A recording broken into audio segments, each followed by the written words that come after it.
Hello guys, happy Mindset Monday. I hope you got your waters. Happy Family Day. Your job is to drink your water while I am doing our mindset chat today.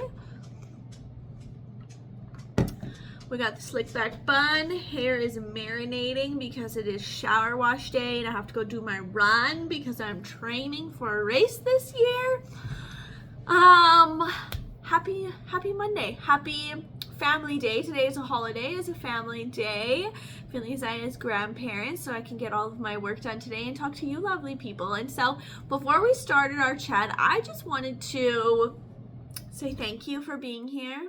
Thank you for watching my Mindset Monday videos. Thank you for wanting to improve your quality of life and your mindset and open up to new perspectives and listen to the things that I have to say and the things that I have to share.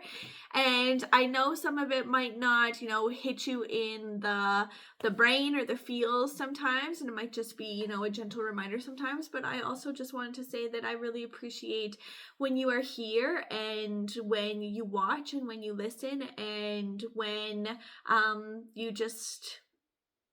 when you're here.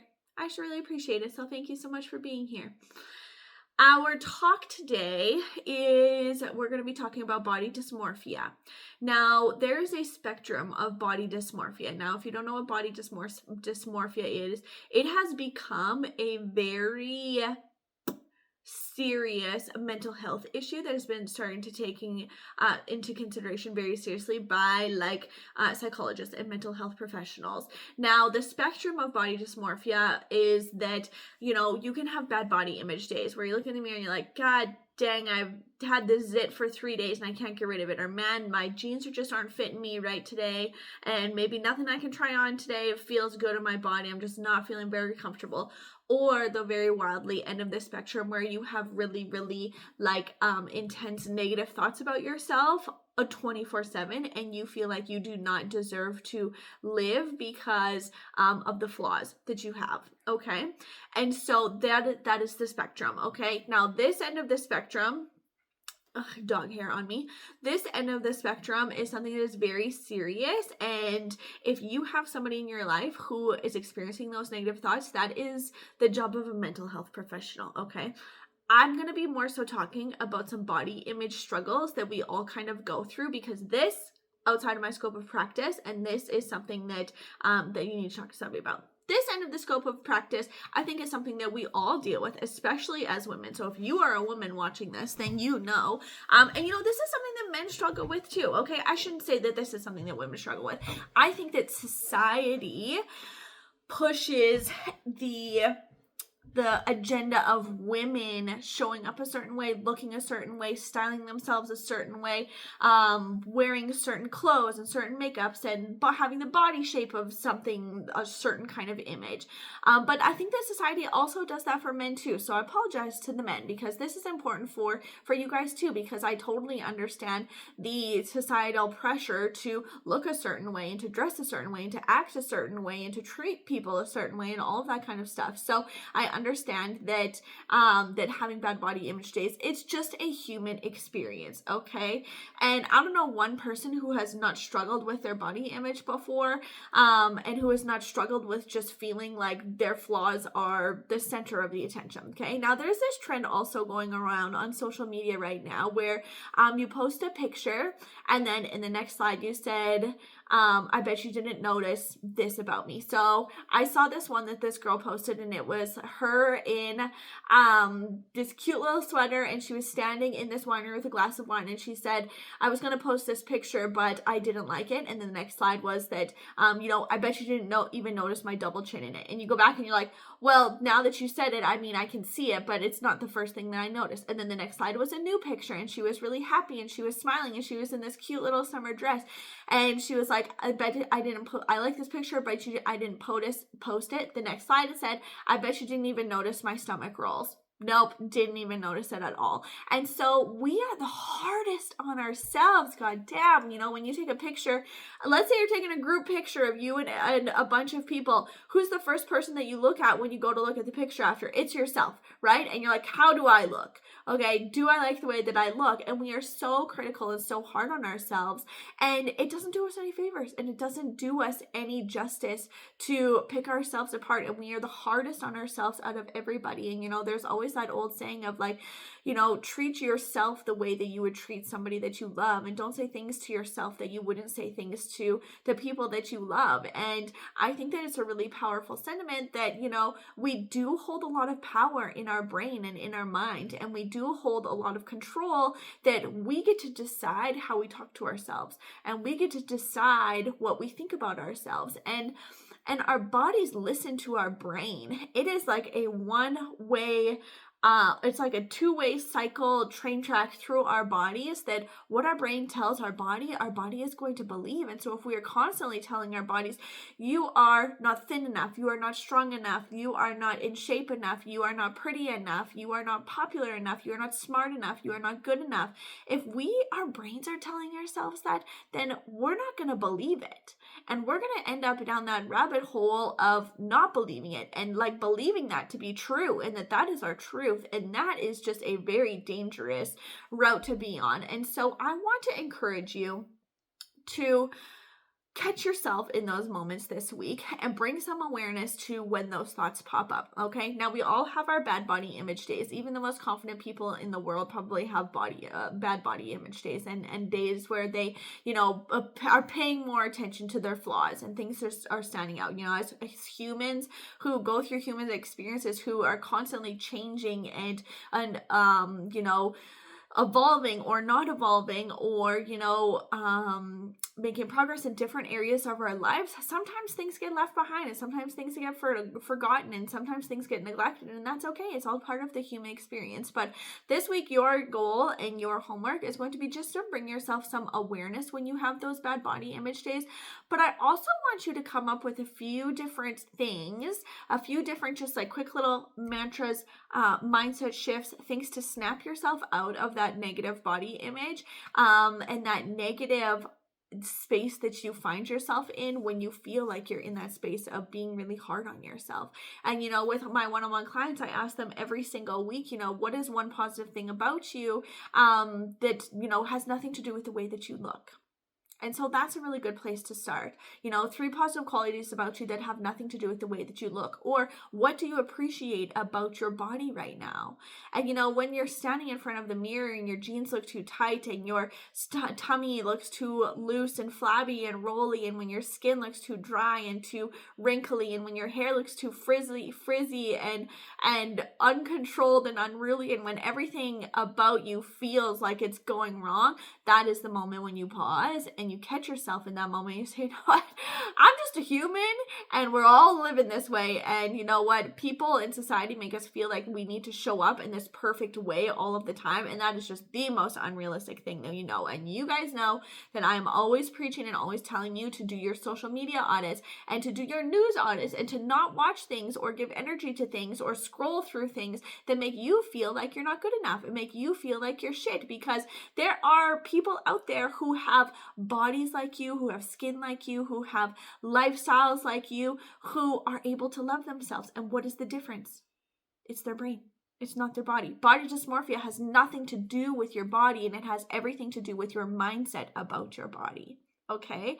And when you can take back that control in your brain, and when you can catch yourself in those moments and say, hey, you know what? Maybe I'm not loving the way I'm looking right now, but you know what? I'm going out to have dinner with my girlfriends, and I'm really excited about it. Or you know what? I've been working really hard this week, and I've made lots of money this week. Or you know what? Maybe this week I simply just survived and took care of myself and took care of my kids, and that's where I'm at. You know what? This week I kept my kids alive. Okay, and that's where I'm at this week. You know what? There's always something that you can shed awareness onto, and in those moments, I want you to do that. I want you to catch yourself, and I want you to shift from the negative perspective into a positive perspective, so that you can stop judging yourself so hard and feeling this negative way about yourself. Okay, because it has nothing to do with the way that your body looks, and it has everything to do with your brain and how your brain is working. Okay.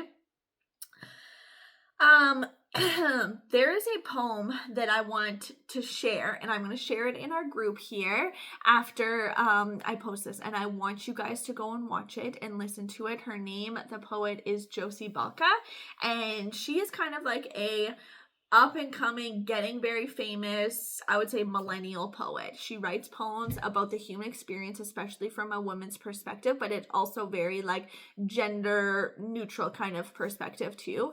And this poem is like makes me cry when I listen to it, because it is the most impactful thing that I think I've ever heard. And she has some absolutely incredible poems about, you know, the human experience, and about struggling with body image, and about not loving yourself, and about being too hard on yourself and judging yourself. Anyways, I'm going to post it in here.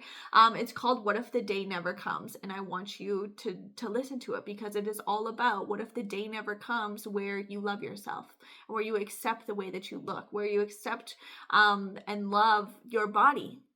And, you know, there's a line in this poem that freaking hits me through the side of the head. And, you know, I am somebody who I do feel pretty confident in myself. I'm somebody who has done a lot of work, and I have definitely not always been this way. I used to be super, super judgmental, just like anyone, about myself and the way I look and my body. But, you know, now that I have you guys who, you know, make me feel normal and make me feel like, you know, every body is just a body. It's just a body, okay? And it doesn't really matter what it looks like, or how many rolls you have, or how much cellulite you have. Like, every body is so much more similar than we think, that it's crazy, okay? But she has a line in this poem, and it just kind of really hits me in the feels. And she says, I should have written it down, but basically it says that if you were to go back in time to a moment where you wanted to live all over again, it would not be that you want to live back over to be skinnier. It was that you want to live and experience everything else that is going on around you. So let's say you're at the beach with your kids, and they're playing, and they're filling up their sand buckets, and they're running through the water, and you're sitting on the beach hiding your body. If you could go back to that moment, would you change the size of your body, or would you change the way that you experience that moment? Would you get up and run with your kids, and would you play, and would you splash in the water, and would you dig in the sand and bury each other, and have fun and laugh, and not worry about what your freaking body looks like? Okay, because when you look back on that day, if you were on your deathbed looking back at that day, I guarantee you would not give a shit about what your body looked like in your swimsuit. You would only give a shit about living more present in that moment, and living through your experiences a lot more authentically. Okay? So I want you to listen to it. Now, I have a couple of tips here for you, for things that if you do feel like you struggle with your body dysmorphia, or feeling like you focus on your flaws more than you probably should. Number one is, I want you to define yourself based off of things that don't have to do with your appearance. Okay? So if you are constantly looking for compliments and people to validate the way that you look, or the way that you dress, or the way that your hair is, or your makeup, or anything like that, to want a compliment is fine. But to feel like you need that compliment, or you are not good enough at all, that is the struggle. Okay, so I want you to define yourself based off of things that have nothing to do with your appearance. So you know, if you are a very career driven person, what is something that you can define yourself off of based off of your career? What are you really passionate about? What are you really gunning for? What are you really hoping for? What about hobbies? What about interests? What about friends? What about things that fill your cup? What about you know, your family? What about your relationships? Okay, I want you to define yourself by things that you like, that you are passionate about, that have absolutely nothing to do with your body. Okay? I want you to add activities into your life. You know, I was just listening to this Mel Robbins podcast on my way home from dropping Finley off this morning, and you guys know I love Mel Robbins, but she was kind of talking about, and I only got through a little bit of it, she was talking about how, you know, our brains are this like super powerful computer, and when we don't have something to focus all of our brain power on, it turns itself on ourselves, and we start really assessing ourselves and being really judgmental and negative towards ourselves. And that's not what sparked the topic for this week, but it kind of is like she talked about when you really start to judge yourself and get negative towards yourself, is that you need a purpose. You need something to direct your energy to direct your mindset to. And maybe it's different moments throughout the day too. Maybe it's like in the morning you really struggle with your self-image. Okay, we'll get a morning routine that doesn't involve you standing in front of the mirror for 10 minutes judging yourself. Maybe it's at the end of the day and you're sitting and you're just like on the couch with your bowl of chips, just like reflecting on maybe, you know, something that went bad in your day. You're just reflecting on how you're not good enough, and maybe you'll never be pretty enough or skinny enough or whatever that is. And it's like you need to reflect that energy and deflect that energy into something that is going to, you know, a different activity, something that's going to steal your attention and give you some purpose. Okay.